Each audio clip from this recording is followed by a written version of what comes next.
Asilo. Sulod ang mabulukong mga costumes ug props, may sayaw ang mga contingents gikan sa Plaza Independencia hangtod na sa Cebu City Sports Complex. Apas. Kampiyon ang Barangay Apas BMO sa sinulog sa barangay ubo sa sinulog base category. Ang ilang sayaw naghulagway sa mga candle vendors sa Basilica. Sila usab ang third placer sa Best in Musicality.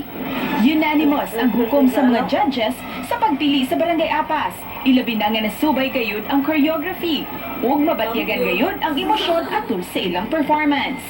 Klaro-klaro ang concept presentation, especially yung sa Apas, di ba?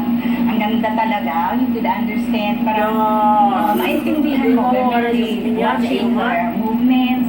Second placer sab ang Tribo Basakanon sa Barangay Basak San Nicolas nga nagpakita sa ilang signature moves sa free interpretation category. Sila ang napiling Best in Street Dancing o Best in Musicality. Third placer usab ang Tribo Mabulukon sa Barangay Mabolo ug second prize winner sa Best in Musicality. Samtang fourth placer ang Banawan Cultural Group sa Barangay Guadalupe. Nahimong fifth placer ang Banay Labangon sa Barangay Labangon. Sila usab ang Best in Costume, second placer sa Street Dancing, o fourth placer sa Best in Musicality. The best I've ever seen. It's perfect. Matod sa kapulisan, malinaw na ang maong kalihukan. Gibana-banan mo abot sa 20,000 ka mga tao ang misaksi sa sinulog sa barangay. Uban ni Demi Hernani, Cecil Kibot Castro, Balitang Bisdak.